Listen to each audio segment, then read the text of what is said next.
नमस्कार मित्रांनो, DMER महाराष्ट्र अकॅडमीमध्ये तुम्हा सगळ्यांचं खूप खूप स्वागत आहे.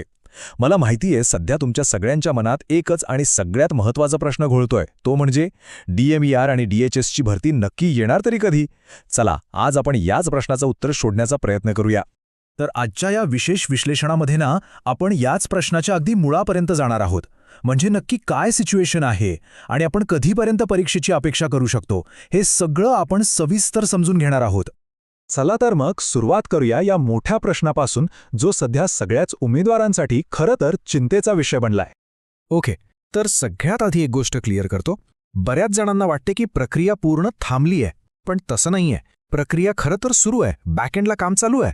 पण काही कारणांमुळे त्यात विलंब होतोय, ती थोडीशी रखडली आहे.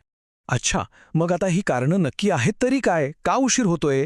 तर बघा, सगळ्यात मोठं कारण आहे जिल्हा परिषदेच्या निवडणुका आणि त्यामुळे लागलेली आचारसंहिता.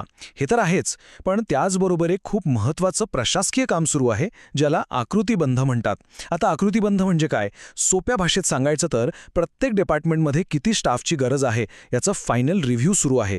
आणि जोपर्यंत हे काम पूर्ण होत नाही, तोपर्यंत नवीन भरतीची घोषणा करणं शक्य नाही. त्यामुळेच थोडासा वेळ लागतोय. मग आता सगळ्यात महत्त्वाचा प्रश्न, परीक्षा होणार तरी कधी? तर बघा, जो एक अंदाज आहे त्यानुसार फेब्रुवारीमध्ये निवडणुका संपतील. त्यानंतर मार्च ते मे या काळात ही प्रक्रिया परत एकदा स्पीड घेईल. आणि म्हणूनच आपण साधारणपणे जून महिन्याच्या आसपास परीक्षेची अपेक्षा करू शकतो. आणि एक गोष्ट नीट लक्षात ठेवा, ही परीक्षेची अंदाजित वेळ आहे, नोटिफिकेशनची नाही. परीक्षा जूनमध्ये होऊ शकते. ठीक आहे, परीक्षेची एक अंदाजित वेळ तर आपल्याला कळाली. पण एक दुसराही तितकाच महत्त्वाचा प्रश्न आहे की ही परीक्षा घेणार कोण? तर आतापर्यंतचा जो ट्रेंड आहे, म्हणजे नगर परिषदेची परीक्षा असो किंवा तलाठी भरती असो, या सगळ्या अनुभवावरून असं दिसतंय की ही परीक्षासुद्धा TCS घेण्याचीच दाट शक्यता आहे. आता तुम्ही म्हणाल TCSचं का? तर याला काही कारणं आहेत.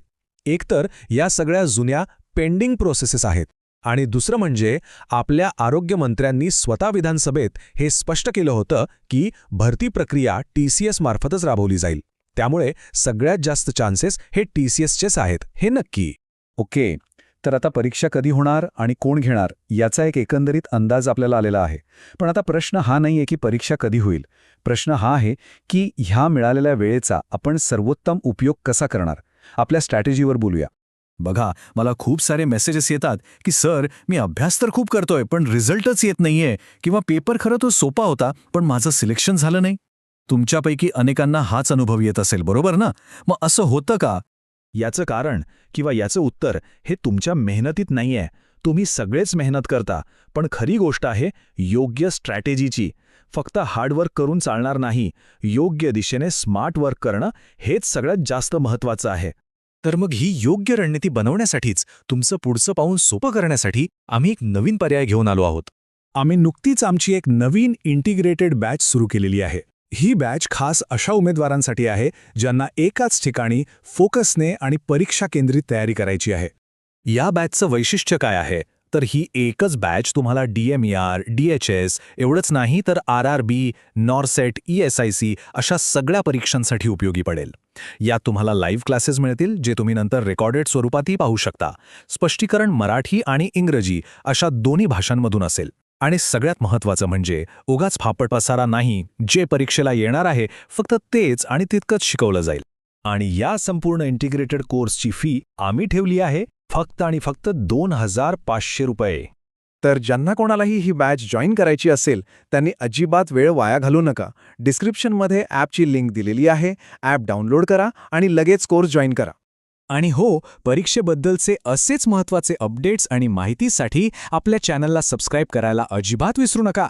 तुमच्या अभ्यासासाठी आणि येणाऱ्या परीक्षेसाठी खूप खूप शुभेच्छा.